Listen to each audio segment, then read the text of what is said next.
ஹல்லேலூயா, ஹல்லேலூயா. இயேசுவின் நாமத்தினாலே யாவரையும் இந்த கால வேளையிலே அன்போடு நாங்கள் வரவேற்கிறோம்.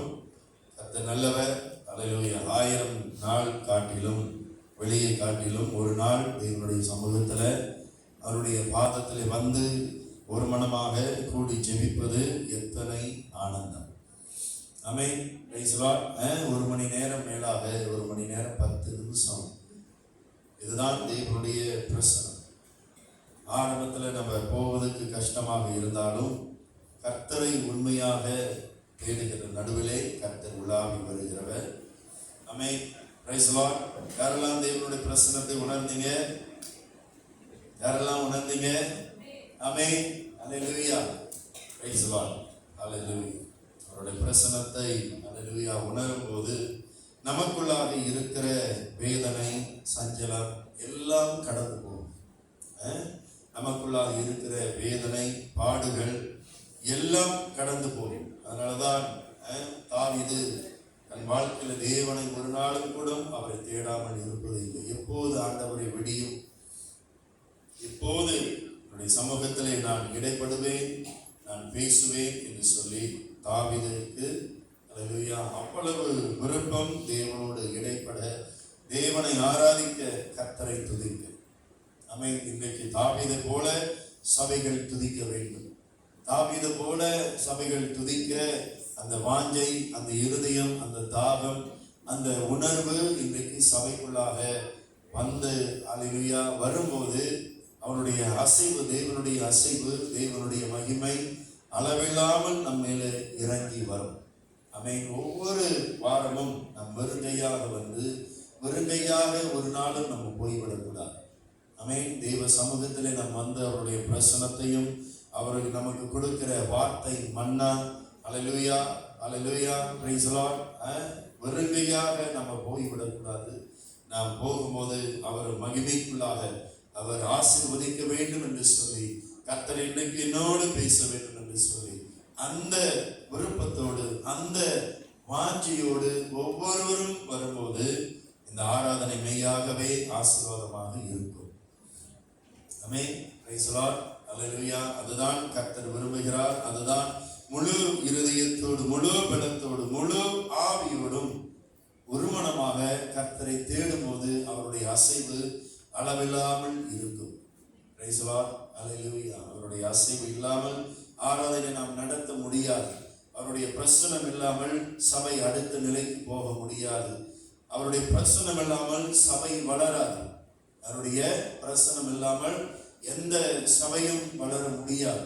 அவருடைய பிரசனத்துக்கு சபை இன்றைக்கு இடம் கொடுக்க வேண்டும். அவருடைய பிரசனத்துக்கு நாம் இடம் கொடுக்க வேண்டும். இடம் கொடுத்தால்தான் ஆமென் அவர் இறங்கி வருவார். நம்மளை ஆசீர்வதிக்க அவர் வருவார். ஆமென். Praise the lord. அல்லேலூயா. அதனால கர்த்தரை இன்றைக்கு ஆராதிக்க நம்மளுடைய உள்ளத்தை ஆயத்தத்தோடு நாம் வர வேண்டும். ஆயத்தமாக வரும்போது கர்த்தரை இன்றைக்கு நான் பார்க்க வந்திருக்கிறேன் என்று சொல்லி நீங்கள் வரும்போதுதான் சபை அல்லேலூயா ஆசீர்வாதமான நிரந்த சபையாக, உங்களுடைய வாழ்க்கையும் ஆசீர்வாதமாக மாறுபடும்படியாக கர்த்தர் நமக்கு தயவு பாராட்ட முடியும். ஆமென். Praise the lord. அல்லேலூயா. அவருடைய பிரசன்னத்துக்கு சபை எதிர்பார்க்க வேண்டும். எதிர்பார்த்து இருக்கிறோமா? அவருடைய பிரசன்னத்துக்கு எதிர்பார்க்கிறோமா? அப்போஸ்தலர்கள் அவர்கள் எல்லாரும் ஒவ்வொரு நாளும் தேவனுடைய சபைக்கு சென்று அவரை துதித்து, அவரை ஆராதித்து, அவருடைய பிரசன்னத்துக்குள்ளாக வாழ்ந்த சபை. இன்றைக்கு ஆதி திருச்சபையை போல இன்றைக்கு சபைகள் வர வேண்டும். இன்னைக்கு சபைகள் வர வேண்டும். ஆவியானவர் வருவதற்கு சபை, ஆதி திருச்சபை 10 நாள் காத்திருந்தார்கள். 10 நாள் அவர்கள் கூடி வந்த மேல் வீட்டிலே அவர்கள் ஒரு நாளும் ஒருபோதும் அவர்கள் கடந்து போகவில்லை. எல்லாரும் ஒருமனப்பட்டு தேவனை துதித்து, தேவனை ஆராதிக்கிற இடத்தில், அதுதான் காத்திருப்பு. இந்த காத்திருப்பு ஒரு நாள் ஆகலாம், 2 நாள் ஆகலாம். நமக்கும் சில சமயத்தில் ஒரு சிலருக்கு வருஷங்கள் கூட ஆகலாம். ஒரு சிலருக்கு வருஷங்கள் கூட ஆகலாம். ஆனால் கால வருஷங்கள் ஆகக்கூடாது. ஒரு வருஷம் 2 வருஷம் அப்படி எடுத்துக்கலாம்.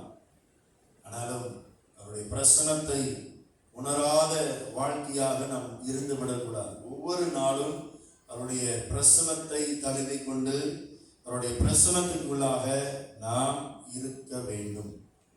அவருடைய பிரசன்னத்துக்குள்ளாக நீங்க நடக்கும்போது ஆவியானவர் உங்களுக்குள்ளாக இருந்து, அல்லது கர்த்தருடைய பிரசன்னம் உங்களுக்குள்ளாக இருக்கும்போது அதனுடைய வழிநடத்தலே வித்தியாசமாக தான் இருக்கும். அதனுடைய வழிநடத்தல் வித்தியாசமாக தான் இருக்கும். உங்களுடைய காரியங்கள், உங்களுடைய பழக்கங்கள், உங்களுடைய வார்த்தைகள் எல்லாம் ஆவியானவர் மாற்றி விடுவார். எல்லாம் மாறிவிடும். எப்போதும் இருந்தது போல நீங்கள் இருக்க மாட்டீர்கள். ஒருவேளை வேலை இடத்துல அல்லது வீட்டில் அதிகமாக நீங்க பேசலாம், வளவளவள என்று சொல்லி பேசலாம். இந்த வளவள இந்த வார்த்தைகளுக்கும் ஆவியானவர் அப்படியே பண்ணி விடுவார். நம்முடைய வாழ்க்கை இன்றைக்கு மாற வேண்டும் என்றால் இன்றைக்கு சபை ஆவியானவருடைய பிரசன்னத்துக்கு இடம் கொடுக்க வேண்டும். தனிப்பட்ட வாழ்க்கையிலே ஆவியானவர் தேவனுடைய பிரசன்னத்துக்கு சபை இன்றைக்கு இடம் கொடுக்க வேண்டும். நீங்க இடம் கொடுக்க கொடுக்க உங்களுடைய வாழ்க்கை நாளுக்கு நாள் அது மாறப்படும். நாளுக்கு நாள் உங்களுடைய வாழ்க்கை, உங்களுடைய காரியங்கள், உங்களுடைய பேச்சுகள், உங்களுடைய பழக்கங்கள் எல்லாம் மாறும். இந்த பிரசனம் ஆவியானவருடைய கர்த்தருடைய பிரசனம் இருந்தால்தான் நீங்கள் ஒவ்வொரு நாளும் கர்த்தரை நான் தேடுவேன் என்று சொல்லி உங்களுடைய உள்ளத்துல அந்த ஜீவ நதி, அதுதான் அந்த ஜீவ நதி, அது உங்களுக்குள்ளாக பொங்கி அது வரும். அது அப்படியே ஜீவ ஊற்று போல அது மறுபடியும் அது உங்களுக்குள்ளாக அந்த ஜீவ நதி புறப்பட்டு வந்து, ஜீவ நதி புறப்பட்டு வந்து, ஒரு நதி எப்படி எவ்வளவு அப்படியே குளிர்ச்சியாக, எவ்வளவு அழகாக, எவ்வளவு வெண்மையாக தண்ணீர் இருக்கிறதோ உங்களுடைய வாழ்க்கை குளிர்ச்சி நிறைந்ததாகவும் அழகாகவும் வெண்மையாகவும் அது மாறப்படும். இல்லை என்றால் உங்களுடைய வாழ்க்கை இருந்தது போலவே அது இருக்கும். இன்றைக்கு எப்படி தேவனை இன்றைக்கு இந்த 1 மணி நேரம் அல்லது 1 மணி நேரம் 15 நிமிஷம் இப்படி தேவனை துதித்து ஆராதிக்க, அவரை போற்ற நம்மளுடைய உள்ளம் எப்படி இடம் கொடுக்கிறதோ அப்போதுதான் தேவனுடைய பிரசன்னத்தை உணர்ந்து, அல்லேலூயா, அவருடைய வல்லமை நமக்குள்ளாக கடந்து வரும்போது நம்முடைய ஆவி, ஆத்மா, சரீரம் வரைக்கும் அவருடைய பிரசன்னத்தை தொடும்போது ஒரு நதி எப்படி, ஒரு நீர்வழிச்ச நதி எப்படி அதுல போய் நாம் நிற்கும் போது எவ்வளவு குளிர்ச்சியாக, எவ்வளவு சந்தோஷமாக அந்த பிரசனம், அந்த குளிர்வி, அந்த குளிர்ச்சியான ஒரு காரியம் எப்படி இருக்கிறதோ, அந்த தண்ணீர் எவ்வளவு வெண்மையாக இருக்கிறதோ நம்மளுடைய வாழ்க்கையும் வெண்மையாக, பரிசுத்தமாக, நீதியாக, அப்படி குளிர்ந்து நிறைந்த, அப்படி தேவனுடைய பிரசனத்துக்குள்ளாக நிரம்பி இருக்கிற வாழ்க்கை நமக்கு மாற முடியும். Praise the lord. அல்லேலூயா. இன்னைக்கு சபை இந்த அல்லேலூயா மகிமைக்குள்ளாக கடந்து போக வேண்டும் என்று சொல்லி சபை இன்னைக்கு விரும்ப வேண்டும். காத்திருப்பது என்றால் என்ன? அதில் விருப்பம் இருக்க வேண்டும். காத்திருப்பு எப்படி முதலில் வரும்? நமக்குள்ளாக ஒரு விருப்பம் வர வேண்டும். நான் கர்த்தருக்குள்ளாக நான் நுழைய வேண்டும். நான் ஏதோ கிறிஸ்தவ குடும்பத்துக்குள்ளாக நான் பிறந்தேன், ஏதோ நான் ரட்சிக்கப்பட்டேன், ஏதோ இந்த உலகத்திற்கு வந்தேன், ஏதோ போனேன், அப்படி என்று சொல்லி எதையும் சாதிக்காமல் நம்முடைய வாழ்க்கையை இந்த உலகத்தை விட்டு கடந்து போகக்கூடாது. ஒரு 100 பேராவதுக்கு, ஒரு 10 பேராவதுக்கு நாம் நன்மை செய்கிறவர்களாக, அல்லது நம்மளுடைய வாழ்க்கையை பார்த்து, அல்லது நம்மளுடைய பிரசனம் பிறரை தொட்டு ஆசீர்வதிக்கிற வாழ்க்கை நிறைந்த வாழ்க்கையாக இன்னைக்கு சபை இன்னைக்கு கடந்து வர வேண்டும். இன்னைக்கு சபை அதை விரும்ப வேண்டும். உங்களுடைய வாழ்க்கை இப்படியாக ஆண்டவரை ஆசீர்வாதமான நிறைந்த வாழ்க்கையாக நான் கடந்து வர வேண்டும் என்று சொல்லி சபை இன்னைக்கு விரும்ப வேண்டும். நம்முடைய வாழ்க்கை சாதாரண ஒரு வாழ்க்கை அல்ல. உலகத்தில் நமக்கு உண்டு, உபத்திரவம் உண்டு, உண்மைதான். இந்த உபத்திரவத்தையும் நீங்கள் ஜெயம் கொள்ள வேண்டும் என்றால் இன்றைக்கு நீங்கள் தேவனுடைய பிரசனத்துக்குள்ளாக கடந்து வர வேண்டும். அவருடைய பிரசனத்தை கடந்து வரவில்லை என்றால் நீங்க உங்களுடைய சுய பலத்தினால்தான் செய்வீர்கள். அதுதான் வேதம் சொல்கிறது. நம்மளுடைய பலத்தினாலும் அல்ல, நம்மளுடைய பலகாரத்தினாலும் அல்ல, ஆவினாலே சகலமும் ஆகும், சகலமும் கூடும். ஆமென். Praise the Lord. ஆதி திருசபை அவங்களுக்கு தேவனுடைய பிரசன்னமும் இருந்தது. வெளியே ஆட்கள் நெருக்கப்பட்டார்கள். அவர்களை என்ன செய்தார்கள்? அவர்களை எப்படி பிடித்து ஜெயில போட வேண்டும், இந்த ஆராதனை எப்படி நிற்க வேண்டும், இந்த டீச்சிங், இயேசுடைய டீச்சிங் எப்படி நிற்க வேண்டும் என்று சொல்லி பல விதமான போராட்டங்கள் ஆதி திரு சபையில் இருந்தது. எல்லாவற்றையும் அவர்கள் தாங்கி தேவனை துதிக்க, தேவனை ஆராதிக்க அவர்களுடைய வாழ்க்கையில் இருந்த காரணம் என்ன? எதனால? தேவனுடைய பிரசனம் அவர்களுடைய வாழ்க்கையில் இருந்ததால். ஆவியினாலும் அல்லேலூயா, நம்மளுடைய பலத்தினாலும் அல்ல, நம்மளுடைய பலகாரத்தினாலும் அல்ல. ஆவியானவர் தேவனுடைய பிரசனம் நமக்குள்ளாக இருக்கும்போது வருகிற பிரச்சனைகள் இது என்னை விட்டு கடந்து போகும் என்று சொல்லி நாம் விசுவாசத்துக்குள்ளாக நிலை நிற்போம். நம் ஆவிக்குள்ளாக நிரம்பும் போது வருகிற பிரச்சனைகளை கண்டு பயப்பட மாட்டோம். எந்த பிரச்சனையும் குறித்தும் கலங்க மாட்டோம். நீதிமான் ஒரு நாளும் ஒருபோதும் பதறான், பதட்டம் அடைய மாட்டோம். வருகிற திகிலை கண்டு, வருகிற காரியங்களை குறித்து, உலகத்தில் நடக்கிற கிரிகளை பார்த்து, அல்லது இன்றைக்கு உலகத்தில் இருக்கிற பாக்டீரியா, கொரோனா, ஒமைக்ரோன், இவைகளெல்லாம் பார்த்து நீதிமான் பதறான். காரணம் என்ன? எப்படி பதறாமல் இருக்க முடியும்? உலகமே இந்த வைரஸ்னாலே பதட்டமாக இருக்கிறது. திருச்சபை எப்படி பயமில்லாமல் இருக்க முடியும்? ஒரே ஒரு ரகசியம், அவருடைய மறைவுக்குள்ளாக சபை வர வேண்டும். உன்னதமானவர் மறைவில் இருக்கிறவன் சர்வ வல்லவருடைய நிழலில் தங்குவான். அவருடைய மறைவுதான் அவருடைய பிரசனம். சங்கீதம் 91. ஆமென். அந்த மறைவுக்குள்ளாக, மறைவு என்றால் அவருடைய பிரசனத்துக்குள்ளாக நானும் நீங்களும் இன்றைக்கு வரும்போது அந்த பிரசனத்தை உணர்ந்து தனது ஒவ்வொரு வாழ்க்கையிலும் ஒவ்வொரு நாளும் தேவனுடைய பிரசனத்துக்குள்ளாக நாம் கடந்து வரும்போது ஒரு நாளும் ஒருபோதும் நீங்கள் பதறவே மாட்டீர்கள். எதை குறித்தும் பதற மாட்டீர்கள். கர்த்தர் என்னோடு இருக்கிறார். வருகிற பிரச்சனைகளை கர்த்தர் எனக்காக யுத்தம் செய்வார் என்று சொல்லி நீங்கள் விசுவாசம் உள்ளவர்களாக நிலை நிற்க வேண்டும். விசுவாசம் எப்படி வரும்? ஏன் என்னுடைய விசுவாசம் ஆண்டவரே இன்றைக்கும் அது மேலாக போக மாட்டது? ஏன் என்னுடைய விசுவாசம் தடுமாறுகிறது? பயம் வருது. எப்படி வருது? விசுவாசம் இல்லாதனால்தான் பயம் வரும். இன்னைக்கு இந்த விசுவாசம் இல்லாது இருப்பதற்கு காரணம் என்ன? தேவனுடைய பிரசனத்துக்குள்ளாக நாம் நுழையவில்லை. இதுதான் காத்திருக்க வேண்டும்.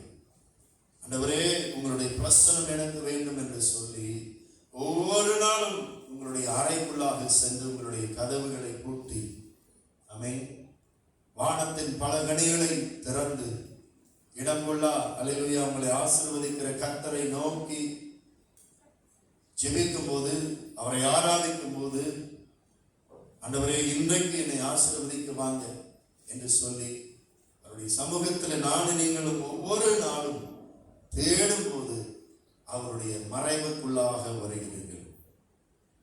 உன்னதமானவர்களின் மறைவில் இருக்கிறவன் சர்வ வல்லவருடைய நிழலில் தங்குவான். அவருடைய மறைவுக்குள்ளாக சபை இன்றைக்கு வர வேண்டும். உங்களுடைய வாழ்க்கை வர வேண்டும். உங்களுடைய விசுவாசம் வர வேண்டும். விசுவாசம் விருத்தி அடைவதற்கு, விசுவாசம் அடுத்த நிலைக்கு போவதற்கு, விசுவாசம் அடுத்த கட்டத்துக்கு போவதற்கு இந்த தேவனுடைய பிரசனத்துக்குள்ளாக சபை இன்றைக்கு வர வேண்டும். சபை இந்த உணர்வை அடைய வேண்டும். சபை இந்த உணர்வை அடைய வேண்டும். ஆவியானவருடைய மகிமை அடைய வேண்டும். பிதாவினுடைய மகிமை சபை இன்றைக்கு உணர வேண்டும். பிதா, குமாரன், பரிசுத்தாவினுடைய மகிமை என்று சொல்லி இந்த ஆண்டு நம்முடைய கருப்பொருள். அவருடைய மகிமையை சபை உணர வேண்டும். எப்படி அவருடைய மகிமையை நான் உணர முடியும்? அவருடைய வார்த்தையை நான் எப்படி உணர முடியும்? அவர் என்னோடு கூட இருக்கிறார் என்று சொல்லி எப்படி நாம் உணர முடியும்? அவருடைய மறைவுக்குள்ளாக சபை இன்றைக்கு போக வேண்டும். ஆமென். அவருடைய பிரசன்னத்துக்குள்ளாக சபை இன்றைக்கு கடந்து வர வேண்டும். அதுதான் வேதம் சொல்லுகிறது, தன்னை ஜீவ பலியாக ஒப்பு கொடுக்க வேண்டும். ஜீவ பலி என்பது என்ன? ஆண்டவரே, இந்த உலகத்தை நான் வெறுத்து, இந்த உலகம் இனி எனக்கு வேண்டாம், நானே உங்களுக்கு ஆண்டவரை ஜீவ பலியாக வருகிறேன் என்று சொல்லி உலகத்தை வெறுத்து, உலகத்தை எல்லா காரியத்தையும் அவை கடந்து விளக்க வேண்டும். இந்த உலகத்தின் கிரியைகளையும் எப்படி நாம் விளக்க முடியும்? ஐயோ, என்னால இந்த பாவத்தை விட முடியல, என்னால இந்த பழக்கத்தை விட முடியலையே, என்னால கர்த்தரை பார்க்க முடியலையே, அவரை தேடி வர முடியலையே என்று சொல்லி இருப்பதற்கு காரணம் என்ன? அவருடைய மறைவுக்குள்ளாக நாம் வர முடியும்.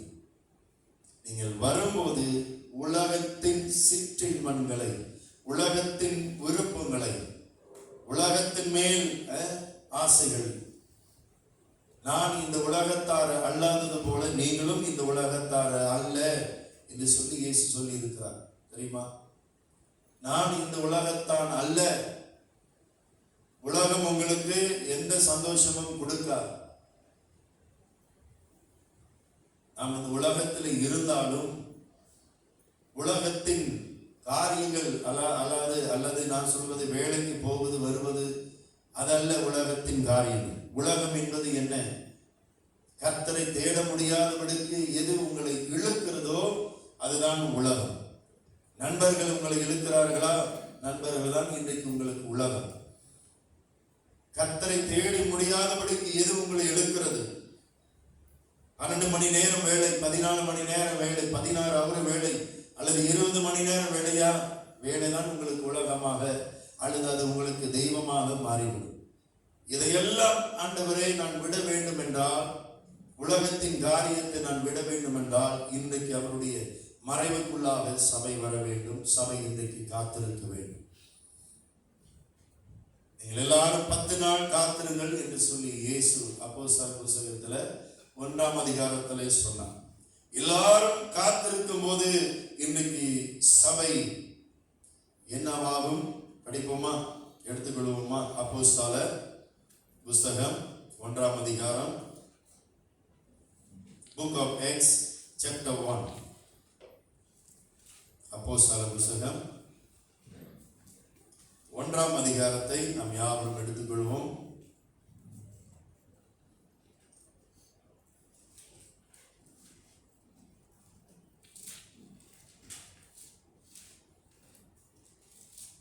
எட்டாவது வசனத்தை 6, 7, 8 அப்படி பார்ப்போமா? 5, 6, 7, 8 அப்படி பார்ப்போமா? ஆகையால்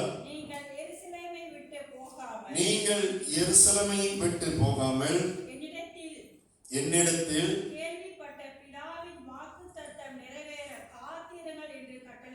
காத்திருங்கள் என்று கட்டளையிட்டார். இன்றைக்கு எத்தனை வருடம் நாம் காத்திருக்கிறோம்? 30, 40 அல்லது 20, 25 வருடம், 15 வருடம், 10 வருடம் இன்றைக்கு தேவனை தேடி காத்திருந்து வருகிறோம். ஆனா அவருடைய பிரசன்னத்துக்குள்ளாக நுழைந்திருக்கிறோமா, நுழைகிறோமா என்று சொல்லி இதுதான் ஆண்டவர் இங்கு கேட்கிறார்.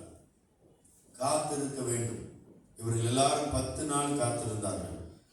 நாம் பிறப்பின் நிமித்தம் காத்திருக்கிறோம். பிறந்த முதல் கிறிஸ்தவர்களாக இருக்கிறோம்.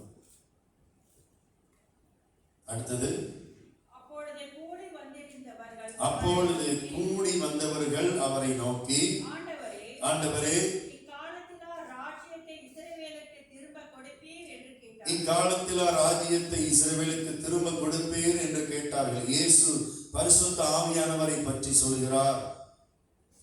பரிசுத்த ஆவியானவரை பற்றி கேள்விப்பட்டதை வாக்குத்தத்தம் நிறைவேற காத்திருங்கள் என்று சொல்லி இயேசு காத்திருக்கும் போது அவர் என்ன சொல்றார்? 10 நாள் காத்திருங்க. அவர்கள் எல்லாரும் நினைத்தார்கள் இஸ்ரவேல் தேசம் இண்டிபெண்டன்ட் டேஸ் வரும் என்று சொல்லி. இக்காலத்துல எங்களுக்கு இந்த ராஜ்யத்தை கொடுப்பேன். மறுபடியும் சபை உலகத்தின் ராஜ்யத்தை தான் தேடி போகுது. இயேசு 3 வருடம் இவர்களுக்கு போதித்தார். உலகத்தின் ராஜ்யத்தை தேடாதீங்க என்று சொல்லி, இந்த ராஜ்யத்துக்குரியதல்ல, நான் பரலோகத்து ராஜ்யத்துக்குரியவர் என்று சொல்லி இயேசு சொல்லி இருக்கிறார். ஒருவன் ஜலத்தினாலும் ஆவினாலும் பிறக்காவிட்டால் தேவனுடைய ராஜ்யத்தை காண மாட்டான். இயேசு தேவனுடைய ராஜ்யத்தை, பரலோக ராஜ்யத்தை அவர் பார்க்க சொல்லுகிறாரு. ஆனா இங்க அவர்கள் என்ன சொல்லுகிறார்கள்? அப்பொழுது அவர்கள் எல்லாரும் கூடி வந்து அவரை நோக்கி, ஆண்டவரே, இக்காலத்தில் ராஜ்யத்தை இஸ்ரவேலுக்கு திரும்ப கொடுப்பேர் என்று சொல்லி கேட்டார்கள். இந்த காலத்திலே ஆண்டவரே, எங்களுக்கு இஸ்ரவேல் தேசத்தை எங்களுக்கு கொடுப்பேன், நாங்கள் மறுபடியும் மலர்ச்சியாக, நாங்கள் மறுபடியும் ஆசீர்வாதமாக இருக்க, மறுபடியும் அவருடைய எண்ணங்கள் எங்கே போகிறது?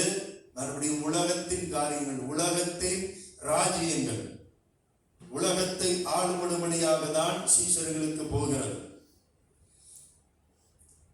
ஆனா இயேசு அதுக்கு என்ன பதில் சொன்னார் பார்ப்போமா? 7வது வசனம். அதற்கு அவர் பிதாவானவர் தம்முடைய அநீதத்திலே வைத்திருக்கிற காலங்களையும் வேளைகளையும் அறிகிறது உங்களுக்கு அடுத்ததல்ல. பிதாவானவர் தம்முடைய ஆதீனத்திலே வைத்திருக்கிற காலங்களையும் வேளைகளையும் அறிகிறது உங்களுக்கு அடுத்ததல்ல.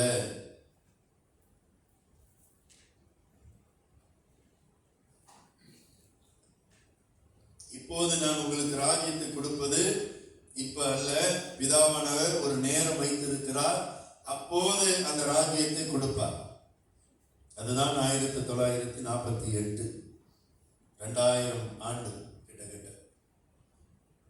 ஆதீனத்திலே அவர் வைத்திருக்கிற தீர்மானத்தின் பிரகாரம் அன்றைக்கு உங்களுக்கு கொடுக்கப்படும், இப்ப உங்களுக்கு கொடுக்கப்படாது.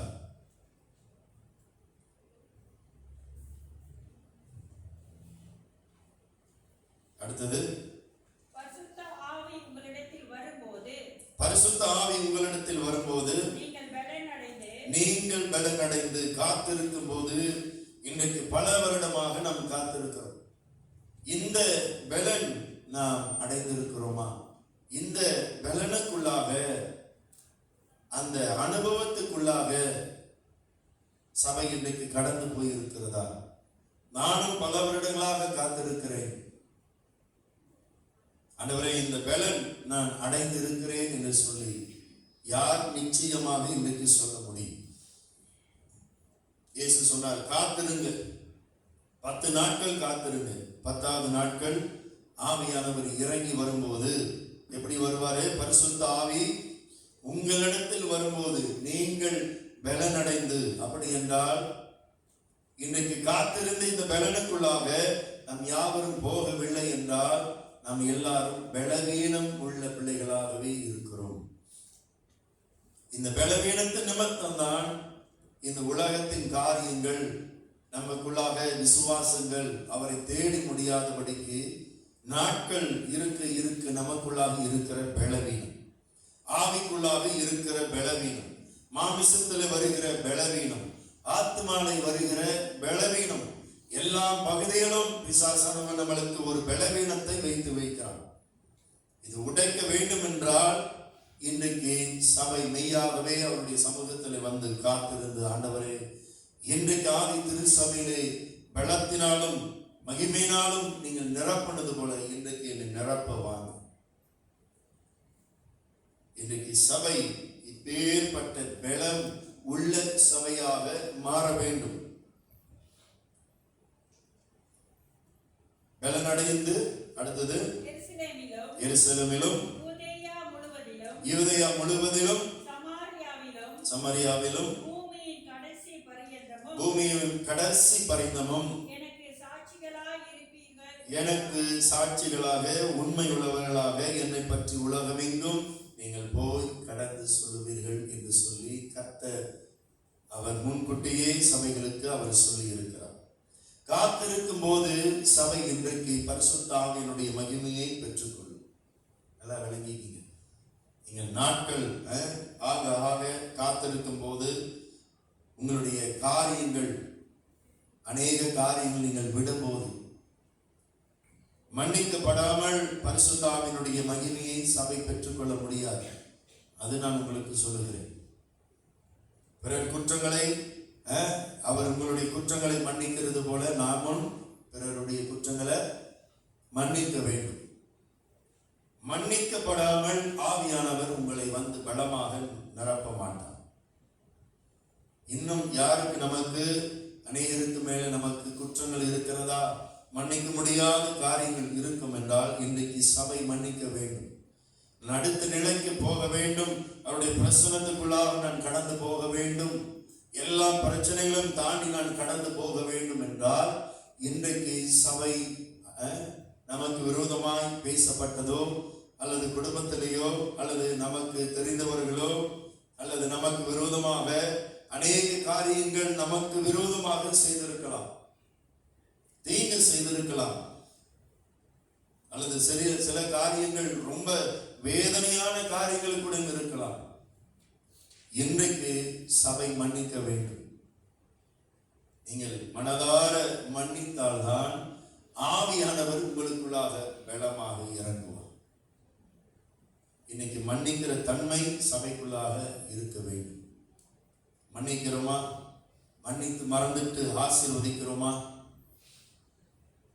மன்னிச்சுட்டு மறந்துட்டு பிறகு என்ன செய்யணும்? ஆசீர்வதிக்க வேண்டும். அவர்களை மனதார நீங்கள் ஆசீர்வதிக்க வேண்டும். ஒரு சிலர்கிட்ட நீங்க பேச முடியாதுதான் உண்மை. மறுபடியும் பிரச்சனை வரும் அப்படி என்று சொல்லி பேச முடியாது, பரவாயில்ல. ஆனாலும் நம் மனதார இன்றைக்கு மன்னிக்க வேண்டும்.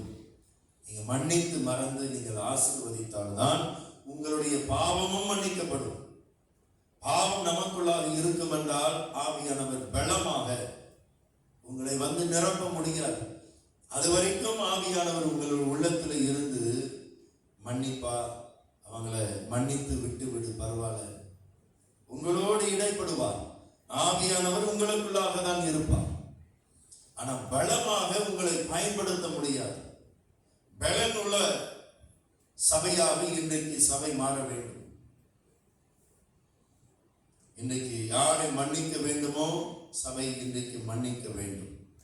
ஆமென், பிரைஸ் தி லார்ட். மற்றபடி நீங்கள் ஆவியானவருடைய பலனுக்குள்ளாக இன்றைக்கு நீங்கள் வர வேண்டும் என்றால் ஒவ்வொரு நாளும் கர்த்தருடைய சமூகத்திலே நாடி போகும். நேரமே இல்லை அப்படி என்றால் கொஞ்ச நேரமாவது தேவனுக்கு என்று ஒதுக்கி தனிப்பட்ட முறையில் அவரிடத்திலே போய் பேசி அவர் உங்களை ஆசீர்வதிப்பார். அவர் உங்களை நிரப்புவார். உங்களுடைய சூழ்நிலை எல்லாம் மாறும். நேரம் உள்ளவர்கள் அவருக்கு நேரம் கொடுக்க வேண்டும். நேரம் இருந்து அவருக்கு நேரம் கொடுக்காவிட்டால் அது பாவம். ஒரு நாளைக்கு ஜெபிக்காவிட்டால் அது பாவம், தெரியுமா? ஆவிக்குரிய பாவங்கள் உள்ளது, சரீரத்துக்குரிய பாவங்கள் உள்ளது. நான் ஒருவனை அடித்தேன் என்றால் இது சரீரத்துக்குரிய பாவம். ஆனா ஆவிக்குள்ள பாவம் இருக்கிறது. ஒரு நாளைக்கு ஜெபிக்காவிட்டாலும் பாவம் தான். 24 மணி நேரம் இருந்து அவருக்கு நேரத்தை கொடுக்காவிட்டால் அதுவும் பாவம் தான். எத்தனை பாவத்தை நாம் சம்பாதிக்க போகிறோம். பாவத்தை மன்னிக்க இயேசு சிலுவையிலே சுமந்தார். இன்னும் அவர் நம்மளை மன்னிக்க வேண்டும் என்று சொல்லி பாவங்களை நாட்களாக செய்து கொள்ள வேண்டுமா? பாவத்தை விட வேண்டும் தவிர பாவத்தை நாம் இன்க்ரீஸ் பண்ணக்கூடாது. ஜெபிக்காவிட்டால், வேதத்தை வாசிக்காவிட்டால், அவருக்கு ஊழியம் செய்யாவிட்டாலும் பாவம் தான், தவறுதான். இன்னைக்கு சபை காத்திருந்து அவருடைய சமூகத்தில் நீங்கள் போகும்போது மெய்யாகவே நீங்கள் பலனடைவீர்கள். இந்த பலன்தான் சபை இன்றைக்கு எந்த சபையும் அநேக சபைகள் பெற்றுக்கொள்ள முடியாதபடிக்கு அப்படியே சபைகள் ஒரு கீழ் மட்டத்தில் நிற்கிறது. இன்றைக்கு சபை உயர்ந்த நிலை நிற்க வேண்டும். சபை உயர்ந்த நிலை நிற்க வேண்டும் என்றால் நமக்குள்ளாக அந்த தாகமும் வர வேண்டும். நான் பலனடைய வேண்டும் என்று சொல்லி இன்னைக்கு சபை நம்ப வேண்டும், விசுவாசிக்க வேண்டும். இந்த ஆவியானவருடைய மகிமையை எப்படி அடுத்த நிலைக்கு சபை பெற்றுக்கொள்ள முடியும் பார்ப்போமா? 10ஆம் அதிகாரம் கொர்நேலியு சபையிலே, கொர்நேலியு வீட்டில் நடந்ததை நாம் பார்ப்போமாக. அப்போஸ்தலர் 10ஆம் அதிகாரம் எடுத்துக்கொள்வோம். புக் ஆஃப் ஆக்ட்ஸ் சாப்டர் 10 எல்லாரும் எடுத்துக்கொள்வோம். 44வது வசனம் 45வது வசனத்தை நாம் பார்ப்போமா? இந்த வார்த்தைகளை பேதுரு பேசிக் கொண்டிருக்கையில் வசனத்தை கேட்டவர்கள் யாவர் மேலும் பரிசுத்த ஆவியானவர் இறங்கினார். அவர்கள் பல பாஷைகளை பேசுகிறதையும் தேவனை புகழ்கிறதையும்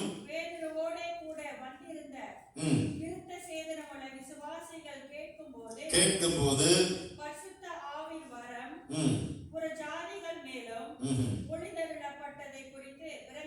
பரிசுத்த ஆவியினுடைய வரம் எப்படி வந்தது? இவர்களுக்கு வார்த்தையை கேட்டுக்கொண்டு இருக்கும் போதே அவர்களுக்குள்ளாக ஆவியானவர் இறங்கி வந்தார். அப்படி என்றால் இன்றைக்கு வார்த்தை எவ்வளவு முக்கியம். இந்த வார்த்தைக்கு நாம் செவிகளை கவனம் கொடுக்கிறோமா? நம்முடைய இருதயத்தை கவனத்தை கொடுக்கிறோமா?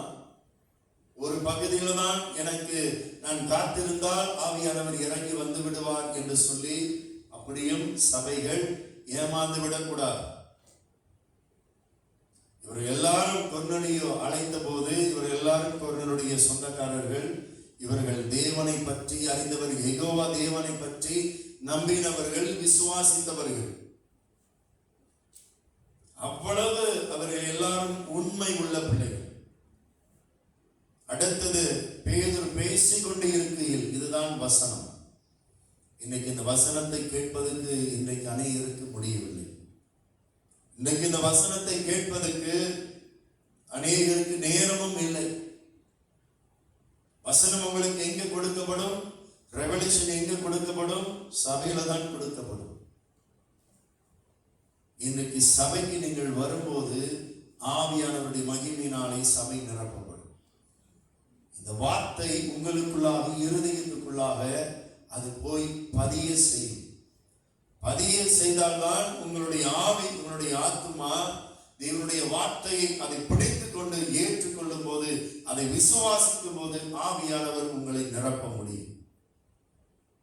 இன்னைக்கு நமக்கு நாட்கள் ஆகிறது. இவர்கள் எல்லாம் யெகோவா தேவனை பற்றி அறிந்தவர்கள். நாம் அறியாது இருந்த ஒரு காலத்தில் இருந்தோம். இன்றைக்கு கர்த்தரை பற்றி அநேக காரியங்களை அறிந்திருக்கிறோம். இன்றைக்கு ஆதி திருச்சபையில் நடந்தது போல இந்த பலன் இன்றைக்கு நம்மளுடைய வாழ்க்கையில இருக்கிறதா? இந்த அனுபவத்துக்குள்ளாக நாம் கடந்து வர விரும்புகிறோமா?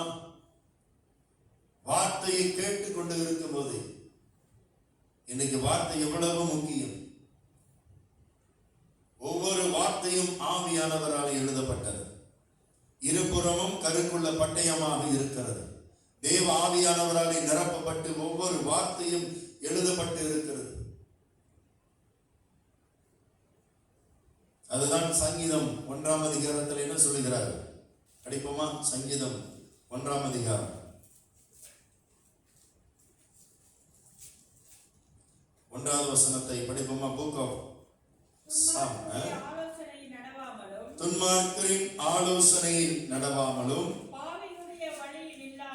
பாவிகளுடைய வழிகளில் நில்லாமலும் உட்காராமலும். இதுதான் உலகம். உலகத்துல உட்கார்ந்தோமா வேதத்தின் மேல், வசனத்தின் மேல் நமக்கு பிரியம் இருக்காது. துன்மார்க்கருடைய ஆலோசனை நடவாமலும் பாவிகளுடைய வழியில் நில்லாமலும் பரியாசக்காரன் உட்காரும் இடத்திலும் உட்காரும். அப்படி உட்கார்ந்தீங்கன்னா, பழகினீங்களா, உலகத்தோடு இருந்தீங்க என்றால் நீங்கள் கர்த்தருடைய வேதத்தையோ வசனத்தையோ அதை தேடி வருவதற்கு அதன் மேல் வாஞ்சை உள்ளவர்களாக இருக்க மாட்டோம். அதுதான் இங்கு தாவீது விளக்கமாக நமக்கு சொல்லுகிறார். துன்மார்க்கன் என்றால் யார்? கெட்டவன், கெட்ட பழக்கம் உள்ளவன், கெட்ட சிந்தை உள்ளவனுடைய ஆலோசனை நடவாமலும். அவன் உனக்கு ஆலோசனை கொடுப்பான். என்னப்பா 108 நாளும் சபைக்கு போற, நீ சபைக்கு போய் என்ன இருக்கு, ஏது நடக்கல, என்ன நடக்கல, ஏது நடக்கல, அப்படியே தான் இருக்கிற. உன் வாழ்க்கை இன்னும் மோசமாக தான் இருக்கிறது. இதுதான் துன்மார்க்கனுடைய ஆலோசனை.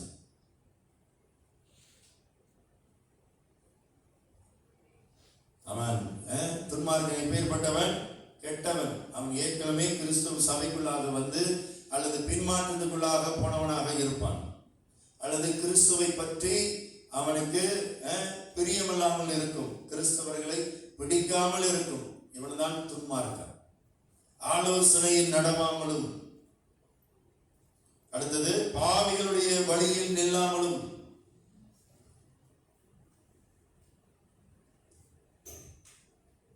பாவிகளுடைய வழிகளிலே நானும் நீங்களும் இன்றைக்கு கடந்தோம் என்றால் இன்றைக்கு அவருடைய வேத வசனம் நமக்குள்ளாக இருக்காது.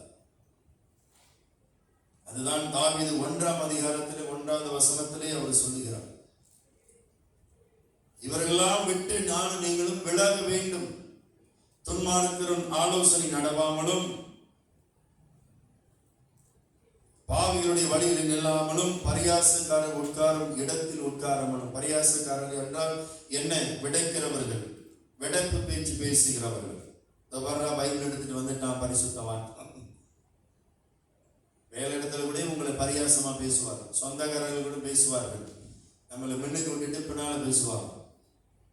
இதுதான் பரியாசக்காரர்கள் உட்காரும் இடத்திலும் உட்காராமலும். அவர்கள் இடத்திலே உட்காரக்கூடாதா? அப்படி என்றால் என்ன? பழகக்கூடாதா? பழகலாம், பேசலாம். அவங்களோடு கூட சேர்ந்து உட்கார்ந்து மணிக்கணக்காக பேசும்போது உங்களை பரியாசம் பண்ண ஆரம்பிப்பார்கள். வேதத்தினுடைய வார்த்தைகளை எடுத்து பரியாசம் பண்ண ஆரம்பிப்பார்கள். இயேசு கிறிஸ்து ஆண்டவர் என்று சொல்லி எங்காச்சும் சொல்லி இருக்கிறாரா? பரியாசம் பண்ணுவார்கள். இயேசு கிறிஸ்து இந்த உலகத்திற்கு உண்மையிலே இறங்கி வந்தாரா? பரியாசம் பண்ணுவார்கள். இயேசு கிறிஸ்து உங்களுடைய கண்களாலே பார்த்திருக்கிறீங்களா என்று சொல்லி பரியாசம் பண்ணுவார்கள், விடைப்பார்கள், நக்கலான கேள்விகள் கேட்பார்கள். அதிக நேரம் அவங்களுக்கு நீங்க பக்கத்துல உட்கார்ந்து நேரம் கொடுத்தீங்கன்னா, ஒரு சிலர் பார்த்தீங்கன்னா யாரை பார்த்தாலும் கிடைச்சி சொல்லுவாங்க, அவங்க பக்கத்திலே உட்காராதீங்க, உங்களை அந்த கேட்டகரியில் தான் வைப்பாங்க. இவனும் அப்படிதான் சொல்லுவாங்கல்ல, ஏதோ மரத்துக்கு கீழே இருந்து பால் குடிச்சா ஏதோ ஒரு மரம் சொல்லுவாங்க, அவனுக்கு பால் குடிச்சாலும் தண்ணி குடிச்சதான் இருக்கும். அப்படி தண்ணி இல்லை, என்னது கல், ஏதோ ஒரு மரத்துக்கு கீழாக நிற்கும். பனைமரத்துக்கு கீழாக நின்று பால் குடிச்சாலும் என்ன சொல்லுவாங்க? ஏதோ கல்லு தான் குடிக்கிறான் அப்படின்னு. பரியாசக்காரர் உட்கார இடத்துல நானும் நீங்களும் உட்காரவும் கூடாது, அவங்களோட பழகாதீங்க. நாலாம் ஸ்கூல் காலத்துல 2-3 கேட்டகரி இருப்பாங்க. அந்த கேட்டகரியோட தான் பழகும். நீங்களே எல்லாரும் ஸ்கூல்ல படிச்சிருப்பீங்களே, 4-5 பேர்னா அவங்க 4-5 பேர், 5 பேர்னா 5 பேர், இன்னொரு 10 பேர்னா அது படிக்கிற கூட்டமாகவே இருக்கும். ஒரு கூட்டம் படிக்கிற கூட்டமாகவே இருக்கும், ஒரு கூட்டம் பெரிய தருதல் கூட்டமாகவே இருக்கும். அடங்காது, பொந்தை. அது பொந்தைக்கு தான் இருக்கிற ஆளெல்லாம் சேர்க்கும். வரையாட நான் பொந்தைக்கு போறேன், நீ வரையா, நான் இதுக்கு போறேன், மாலுக்கு போறேன், மெட்ரோக்கு போறேன். காஜன் டவுன் மெட்ரோ தான் ஃபேமஸ். மெட்ரோக்கு போறேன், நீ வரையா, அடுத்த வாரம் உடுப்பு எடுத்து வந்துரு, சட்டை எடுத்துட்டு வந்துரு.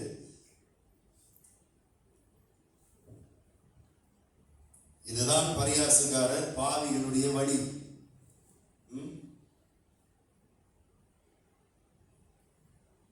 இப்படி கேட்டகரி, பல கேட்டகரிகள் உள்ள எங்க இருக்கும்? ஸ்கூல்லையும் இருக்கும். அவங்களோடு நீங்க முடிந்த அளவுக்கு கெட்டவர்களோடு விலகி படிக்கிற பிள்ளைகளோடு சேர்ந்தீர்கள் என்றால் ஞானம் உங்களுக்கு விளங்கும். அவர்கள் தெரியாததை உங்களுக்கு சொல்லிக் கொடுப்பாங்க, அல்லது குரூப் டிஸ்கஷன்ல நீங்க நிறைய கற்றுக்க முடியும். வேலையிடத்திலையும் சரி, ஒரு சிலர் நல்ல பழகிறவர்கள், பேசுகிறவர்கள். ஒரு சிலர் பார்த்தீங்கன்னா எல்லாத்தையும் பற்றியும் குறை சொல்லுவாங்க, எல்லா டிபார்ட்மெண்ட் பற்றியும் குறை தான் சொல்லுவாங்க. மேனேஜர், சிஓ, பிஓ எல்லாவற்றையும், சூப்பர்வைசர், கீழே இருக்கிறவங்க, மேலே இருக்கிறவங்க எல்லாமே அவர் தான் பெர்ஃபெக்ட். இப்படி ஒவ்வொருவரையும் குறை பேசுறவர்கள் மத்தியில நிற்காதீங்க, விலகணும். அது உங்களுக்கு மைண்ட்ல அட்டாக் பண்ணி நீங்களும் அவர்களை போல குறை சொல்லவர்கள் பிள்ளைகளாக ஆகிவிடுவீர்கள். தெரியுமா? அது ஒரு ஆவி, குறை பேசுற ஒரு ஆவி. குறை பேசிக்கிட்டே இருக்கிறார் என்றால் அவருடைய நாவல பிசாசு வந்து உட்கார்ந்து இருக்கும். உண்மை, நான் சொல்றது உண்மை. நாவல கூட பிசாசு வருமா? வரும். பல்லுல கூட வந்து உட்காந்துக்கும். நான் என்ன பல்லுல கூட வந்து உட்காந்துக்கும். ஒரு பாட்டியம்மாவுக்கு ஜெபம் பண்ணேன், பல்லு வலினாங்க, ஜெபிக்கிறேன், பல்லுல இருந்து போகுது. பல்லுல கூட இருக்குமா? இருக்கும். பிசாசு இன்னைக்கு எங்க உட்காந்து என்னென்ன செய்யணுமோ அவன் செய்வான். நம்ம தான் இடம் கொடுத்துட்டோம். குறைகள் பேசுகிற பிள்ளைகள் மத்தியிலே உட்காராதீங்க. ஆதி திருச்சபை இங்க நடந்து வரும்போது 40 ஆண்டு ஆதி திருச்சபை, அதுதான் முதல் சபை. 7 லட்சம் புருஷர்களோடு, அல்லது 3 மில்லியன், 30 லட்சம் நடந்து வராங்க வனாந்தரத்துல. கர்த்தரை குறை பேசிக்கொண்டே இருந்தார்கள். மன்னாவை குறித்து கூட குறை பேசினார்கள். என்ன, இந்த மன்னாவையே நாங்கள் சாப்பிடணுமா? இந்த அப்பத்தையே நாங்கள் சாப்பிடுமா? கிடைக்கிறதே ஃப்ரீ, வேற கிடைக்கிறதே ஃப்ரீ, அதுல குறை. வணங்கா கழுத்து உள்ள ஜனமாக, குறை பேசுகிற ஜனமாக தான் இந்த இஸ்ரவேல் ஜனங்கள் இருந்தது. ஒவ்வொரு தடவையும் ஆண்டவர் என்ன செய்தார்? அவர்கள் அழித்து கொண்டே வந்தார். நீங்க யாரும் போக மாட்டீங்க, உங்க பிள்ளைங்க தான் போவாங்க. பெரியவங்க யாருமே தீடாமலை மாசோ யாருமே பாலும் தேனும் ஓடுகிற தேசத்துக்கு போக முடியாது. எட்டி தான் பார்ப்பீங்க, எட்டி தான் பார்க்க முடியும். அதுல மோசேவும் மாட்டிக்கிட்டார். அதுல மோசேவும் மாட்டிக்கிட்டார். 2 பேர் தான் ஆண்டவர் அனுமதி கொடுத்தார். ஒன்னு காலேப், ஒன்னு ஜோசுவா. காலேப் குடும்பம், ஜோசுவா குடும்பம் மாத்திரம்தான் போனார்கள் பழைய ஆட்கள். மற்றவை எல்லாத்தையும் ஆண்டவர் முடித்துட்டார். கீழ்படியில குறைகள் பேசிக்கொண்டே இருப்பார்கள். எங்களுக்கு தண்ணி இல்லை, எங்களை சாவடிக்கவா இந்த வனாந்தரத்துக்கு மோசே எங்களை கொண்டு வந்து செங்கடை எங்களுக்கு முன்பாக நிற்கிறது, பாருங்க எங்களை கொல்ல வரா, எங்களை சாவடிச்சு இங்க போட்டுட்டான், எங்களுக்கு கல்லறை கூட இல்லை தெரியுமான்றாங்க. ஆண்டவர் 10 அற்புதங்களை செய்து எகிப்துல அவங்கள பலத்த கரங்களோடு ஆண்டவர் கொண்டு வந்து செங்கடல் முன்பாக நிற்கிறாரு. அவங்களுக்கு விசுவாசம் ஒன்று இல்லை. குறை பேசுகிற பிள்ளைகள் இருப்பார்கள் என்றால் அவர்களுக்குள்ளாக விசுவாசம் இருக்காது. நமக்கு விசுவாசத்தின் காரியத்தை அப்படியே அடக்கி விடுவார்கள். இந்த இஸ்ரவேல் ஜனம் 40 ஆண்டு குறைகள் பேசியே வந்தார்கள். ஆண்டவர் காத்திருந்தார், பொறுமையாக இருந்தார். செங்கடல் பிளக்கிற வரைக்கும் ஆண்டவர் பொறுமையாக இருந்தார். செங்கடல் பிளந்து சீனாய்க்கு வரும்போது தான் ஆண்டவர் இங்க இவங்களுக்கு ஒரு முற்றுப்புள்ளி வைக்க வேண்டும் என்று சொல்லி, இவங்களுடைய ஆட்டிட்யூட் மாற வேண்டும் என்று சொல்லி, இவங்களுடைய பழக்கங்கள் மாற வேண்டும் என்று சொல்லி, இவங்களுடைய சிந்தைகள் மாற வேண்டும் என்று சொல்லி, நடைகள், பேச்சுகள், பழக்கங்கள், விக்கிர ஆராதனை எல்லாம் மாற வேண்டும் என்று சொல்லி, மோசே உம்முடைய ஜனங்களை நீர் அழையும், நீர் கூப்பிடும், நான் இவர்களுக்கு கொடுக்கிற கட்டளைகளை இவர்கள் கை கொள்ள முடியுமா முடியாது என்று சொல்லி போய் மோசே கேள் என்று சொல்லி மோசேவினிடத்திலே கேட்கும் போது ஆண்டவர் மோசேவினிடத்தில் சொன்ன பிறகு மோசே தேவ ஜனங்களிடத்தில் வந்து கேட்கும் போது, கர்த்தர் கொடுக்கிற கட்டளைக்கு நீங்கள் யாவரும் கீழ்ப்படுகிறீர்களா? ஆம், நாங்கள் யாவரும் அப்படியே கீழ்ப்படிவோம் என்று சொல்லி தன் தலையை வணங்கினார்கள் என்று சொல்லி வேதம் சொல்லுகிறது. இங்கதான் ஆண்டவர் அவங்களுக்கு ஒரு செக் பாயிண்டை வைத்தார். குறை பேசுகிற பிள்ளைகளாக இருந்தபடியால் ஆண்டவரால் தாங்க முடியல. அதுக்கு முன்பாக சீனாய் மலைக்கு முன்பாக அவர்களுக்கு கட்டளைகள் ஒன்று இல்லை. ஆண்டவர் பிறகு வழியே இல்லை, இவங்களுக்கு கட்டளை கொடுத்துதான் ஆக வேண்டும் என்று சொல்லி, கட்டளைக்கு கீழ்படுகிறீங்களா? அப்படியே கீழ்படுகிறோம். சொன்னதோடு முடிஞ்சிருச்சு. தலையை ஆட்டினோடு முடிஞ்சிருச்சு. இந்த வசனத்தை பார்த்துருக்கீங்களா? அதுக்கு பிறகு ஆண்டவர் மோசே மேலே ஏறி வா என்று சொல்லி மோசே மேலே ஏறி வரும்போது, மோசே மேலே 40 நாள் போயிட்டு வரதுக்குள்ள அதுக்குள்ள கண்ணு தொட்டி உண்டாக்கிட்டாங்க. குறை பேசி கடைசியில விக்கிரத்தையே கொண்டு வந்துட்டாங்க. கன்றுக்குட்டியே கோல், அதுவும் தங்கம். அவ்வளவு தங்கத்தை ஆண்டவர் கொடுத்தார். சகலத்தையும் உலகத்து காரியத்துக்காக வேஸ்ட் பண்ணினார். இன்னைக்கு நம்மளுக்குள்ள செல்வமோ பிசாசனவன் திருடி விடுவான். பழைய காரியத்தை விடல. கன்றுக்குட்டியை உருவாக்கி இதுதான் எங்களை வழிநடத்துகிற தெய்வம் என்று சொல்லி உருவாக்கி அவர்களுக்கு முன்பாக வைத்து ஆடி பாடி துதித்து ஆராதித்து மோசே இறங்கி வந்தார். போய் உன் ஜனங்களை, மோசே உன் ஜனங்களை போய் பாருனார். ஆண்டவர்கிட்ட அப்புறம் உன் ஜனங்கள் என்றார். இவ்வளவு நாள் கட்டளைக்கு முன்பாக ஏன் ஜனம் ஆண்டவர் சொன்னார், மோசே இப்ப போ உன் ஜனங்களை போய் பார்த்து ஜனத்தை போய் பாரு.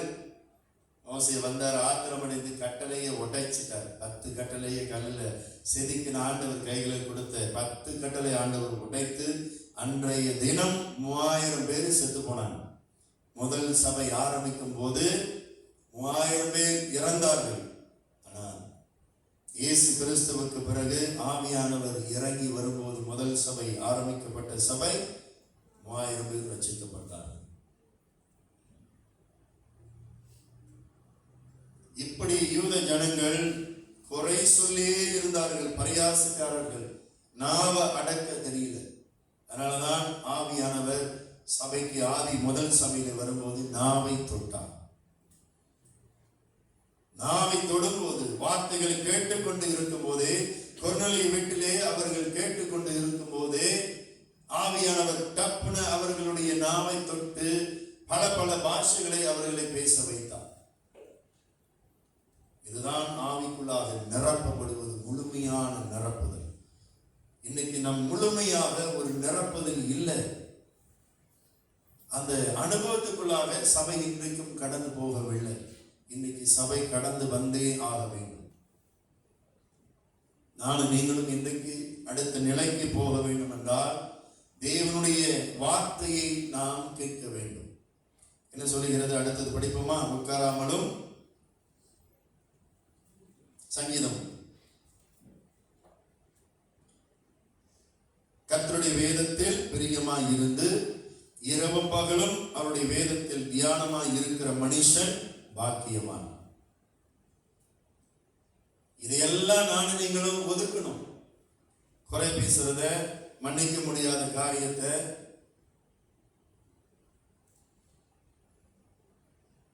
இது எல்லாம் நானும் நீங்களும் ஒதுக்கும் போது அவருடைய வேதத்தில் பிரியமாய் இருந்து இரவும் பகலும் அவருடைய வேதத்தில் தியானமாய் இருக்கிற மனுஷன் தான் பாக்கியவான். இது எந்த பாக்கியம்? வார்த்தையை கேட்க கேட்க ஆவியானவருடைய பலன் உங்களுக்குள்ளாக வரும். பலனடைவீர்கள். நீங்கள் அசைக்கப்படுவது இல்லை. எந்த சந்தேகப்படாமல் வார்த்தையை கேட்க வேண்டும். வார்த்தை கேட்கும் போது முழு மனதோடு ஏற்றுக்கொள்ள வேண்டும்.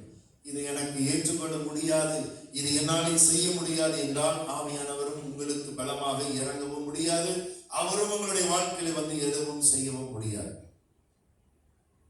வார்த்தைக்கு நாம் இடம் கொடுக்க வேண்டும். முதலில் சொன்ன காத்திருக்க வேண்டும். அடுத்தது இரண்டாவது, தேவனுடைய வசனத்தின் மேல் நமக்கு பிரியம் இருக்க வேண்டும். அதன் மேல் ஒரு தாகம் இருக்க வேண்டும். அதன் மேல் ஒரு நம்பிக்கை இருக்க வேண்டும். வார்த்தை மேலே சந்தேகம் இருக்கக்கூடாது. வேதத்தில் படிக்கும் போது கேள்விகள் உங்களுக்கு வரலாம். இது என்ன ஆண்டவரே, இது எப்படி ஆண்டவரே எனக்கு கற்றுக் கொடும் என்று சொல்லி நீங்கள் அப்படி கேள்விகளை கேட்டு நீங்கள் பலனடைய முடியும்.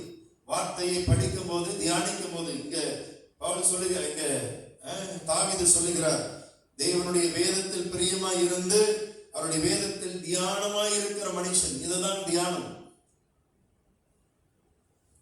சங்கீதம் 1:1 நீங்கள் படிக்கிறீங்க.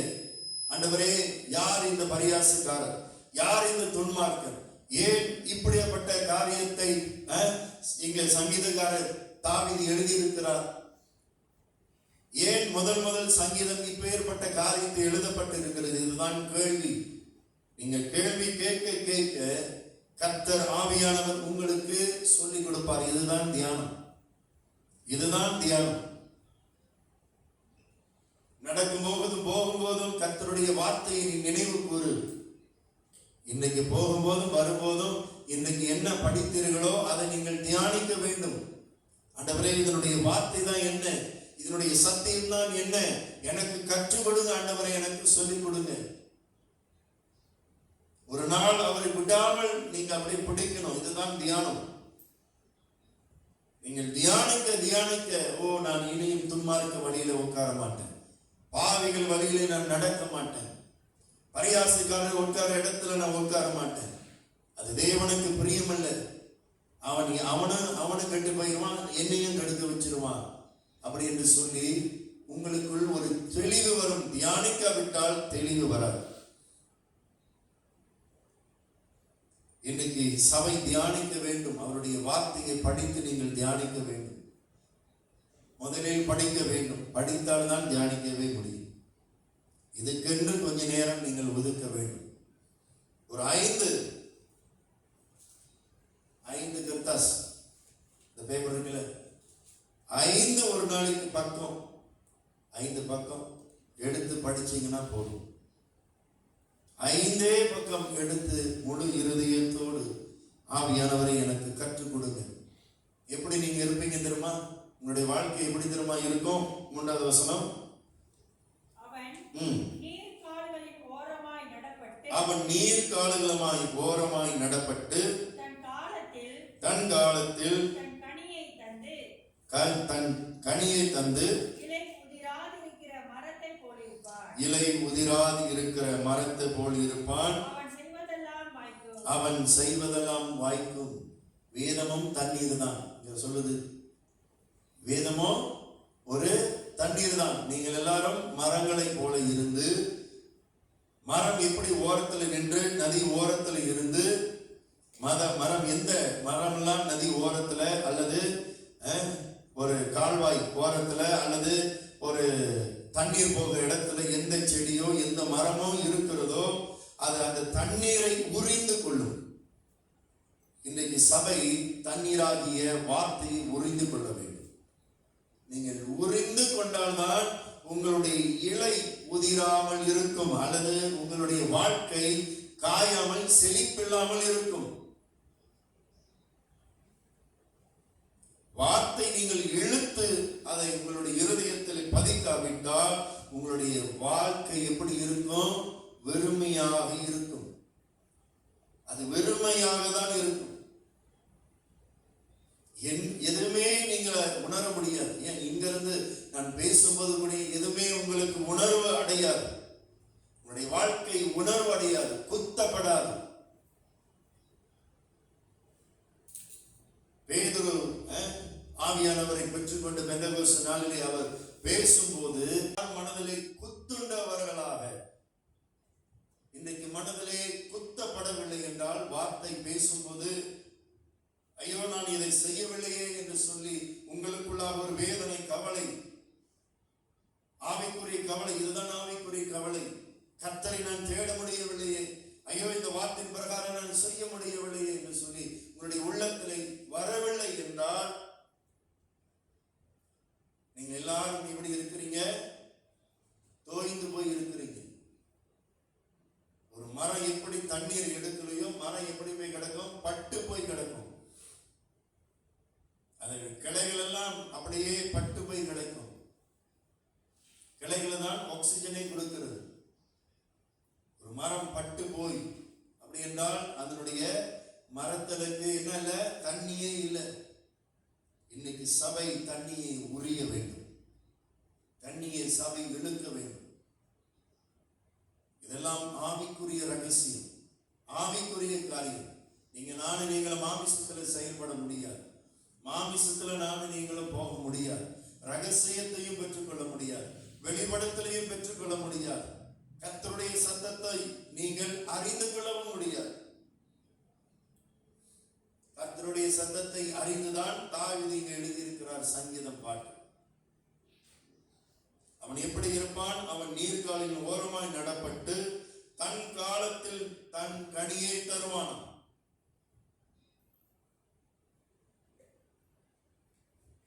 ஒன்பது கனிகள் இன்றைக்கு நம்மளுடைய வாழ்க்கையிலே வந்தே ஆக வேண்டும். ஏன் வரல? ஏன் இன்னும் கோபம் போல? இன்னும் ஏன் ஆத்திரம் போல? இன்னும் ஏன் அநேகர் பாவங்களை மன்னிக்க முடியல? இன்னைக்கு இன்னைக்கு பல காரியங்களை ஏன் விட முடியவில்லை?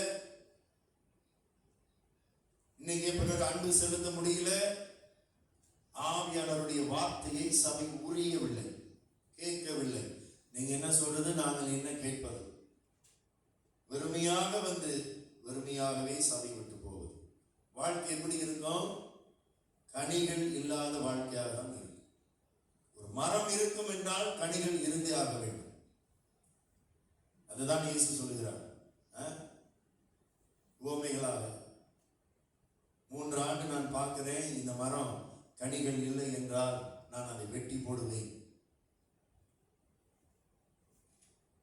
பிறகு அந்த வேலைக்காரர் சொல்லுகிறார், ஆண்டவரை இப்ப வெட்ட வேண்டாம், நான் அதனுடைய மரத்துக்கு என்ன கொடுக்கிறேன், அதுக்கு பாஜா, அதுக்கு தண்ணி எல்லாம் செதுக்கி அது ஓரத்தில் இருக்கிற என்னது வளர முடியாதபடிக்கு இருக்கிற எல்லா காரியங்களை நான் சுத்தம் பண்ணி இன்னும் பார்ப்போம் அது கனி கொடுக்குதா இல்லையான்னு. கனி கொடுக்கவில்லை என்றால் அப்போது அந்த மரத்தை வெட்டி போடுவோம். அது கடைசி நியாய தீர்ப்பு. நியாய தீர்ப்புல கனிகளும் வந்து நிற்கும். நல்லா நான் வச்சுக்கேன். வரங்களினாலே யாரும் பரலோகம் போக முடியாது. அன்பு, நீடிய சாந்தம், பொறுமை, இச்சை அடக்கம், தயவு, விசுவாசம், இந்த 9 கனிகள் நம்மளுடைய வாழ்க்கையிலே இருந்தால்தான் இயேசு வரும்போது மரத்தை வெட்ட மாட்டான். மரத்தை வெட்ட மாட்டான். இன்றைக்குள்ள காலகட்டத்தில் நாம் எல்லாரும் என்ன செய்ய வேண்டும்? மரத்தை சுத்தம் பண்ண வேண்டும். கனிகளை கொடுக்கும்படியாக எதெல்லாம் விட வேண்டுமோ விட்டு ஆண்டவருக்குள்ளாக கனி கொடுக்கிறவர்களாக இன்றைக்கு சபை மாற முடியும், மாற வேண்டும்.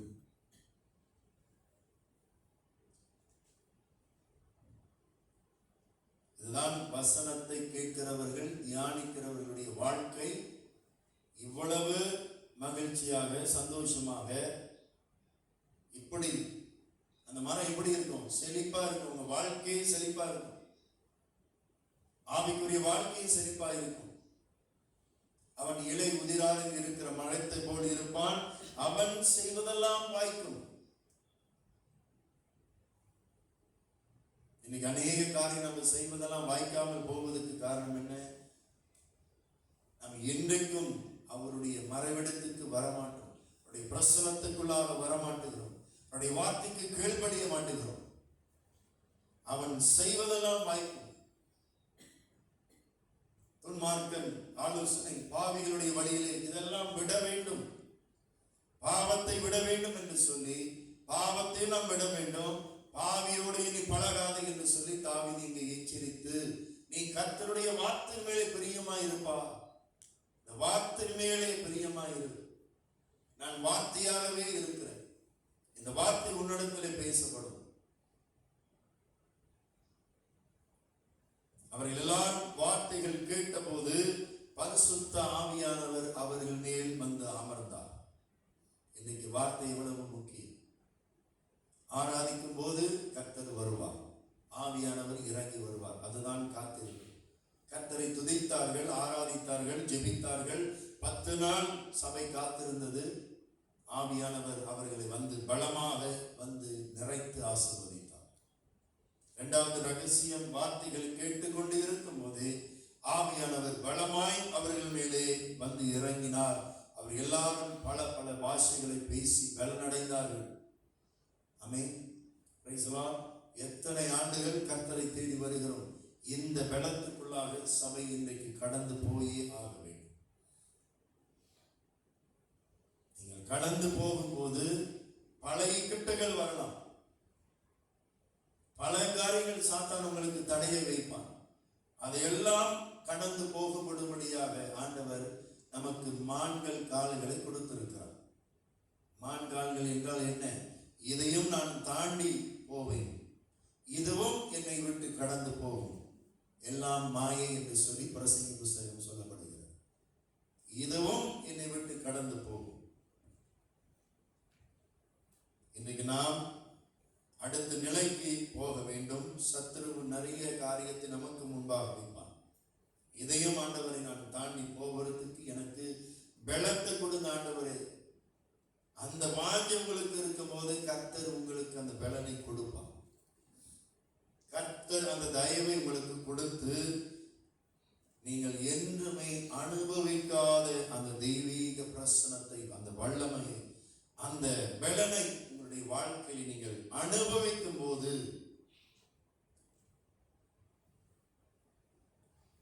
உங்களுடைய வாழ்க்கையிலே எல்லாம் கனிகளும் வந்துவிடும். இதுதான் ரகசியம். இன்றைக்கு நம்முடைய வாழ்க்கையில கனிகள் வராது இருப்பதற்கு காரணம் என்ன? ஆவியானவருக்கு நம்மளுடைய வாழ்க்கையை இடம் கொடுக்கும். இன்றைக்கு அவரை தேடி வாங்க, அவருடைய வசனத்தை நம்ம எல்லாரும் பிரியமாக வாஞ்சியோடு, ஒரு மரம் எப்படி ஒரு தண்ணீரை இழுத்து கொண்டு அதை செழிப்பாக தன் வாழ்க்கையை வைத்திருக்கிறதோ, அந்த மரம் வைத்திருக்கிறதோ, இன்றைக்கு நம்மளுடைய வாழ்க்கையை ஆவியானுடைய மகிமை, செழிப்பு, வல்லமை, பலன் நம்முடைய வாழ்க்கையை வரும்போது சபை அடுத்த நிலைக்கு போக முடியும். நீங்கள் செய்வதெல்லாம் கர்த்தர் மெய்யாகவே வாய்க்க செய்வார். ஆமென். Praise the lord. அல்லேலூயா. இந்த அனுபவத்துக்குள்ளாக நான் போக, ஆண்டவரே எனக்கு அந்த கிருபையை கொடுங்க என்று சொல்லி விரும்புகிறவர்கள் இன்றைக்கு உங்களுடைய இருதயத்தை கர்த்தருக்கு நேராக ஒப்பு கொடுங்க. டெடிகேட் பண்ணுங்க. இந்த வார்த்தை இன்றைக்கு உங்களுடைய உள்ளத்தில் பேசப்பட்டால், இன்றைக்கு நீங்கள் அதுக்கு பிரகாரம் ஒப்பு கொடுத்தால், ஆவியானவர் உங்களுக்கு கைட் பண்ணுவார். அவர் உங்களுக்கு உதவி செய்து அவர் உங்களை தேவனுக்கு முன்பாக வழி நடத்துவார். ஆமென். Praise the lord. முடியுமா? தேவனுடைய சமூகத்திலே போவதற்கு, அவருடைய வார்த்தையை படிப்பதற்கும் கேட்பதற்கும் உங்களுடைய உள்ளம் என்றைக்கு வருகிறதோ, ஆவியானவர் உங்களை பலமாக நிறைத்து ஆசீர்வதிப்பார். இன்றைக்கு இருந்தது போல நீங்கள் நாளைக்கு இருக்க மாட்டீர்கள். ஆதி திருசபை என்ன மகிமையாய் அற்புதங்களும் அடையாளங்களும் தன் வாழ்க்கையில் அவர்கள் செய்தார்களோ, நீங்களும் தேவனுக்கு முன்பாக உலகமெங்கும் சாட்சி உள்ளவர்களாக இருப்பீர்கள். ஆமென். அல்லேலூயா. உங்களுடைய பட்டணத்தில் மாத்திரமல்ல, உலகமெங்கும் கர்த்தர் உங்களை சாட்சி உள்ளவர்களாக, கர்த்தர் எங்கும் உங்களை பயன்படுத்தி, கர்த்தர் உங்களை எங்கும் கொண்டு சென்று வல்லமையாய் அவர் உங்களை பயன்படுத்த அவர் ஆயத்தமாக இருக்கிறார். சபை இன்றைக்கு இதனுடைய வார்த்தைக்கு நீங்கள் டெடிகேட் பண்ணும்போது, நீங்கள் ஒப்பு கொடுக்கும் போது, மெய்யாகவே ஆவியானவர் இன்றைக்கு நம் மத்தியிலே இறங்கி வந்து உங்களை பலப்படுத்துவார் என்று சொல்லி நான் நம்புகிறேன், விசுவாசிக்கிறேன். ஆமென்.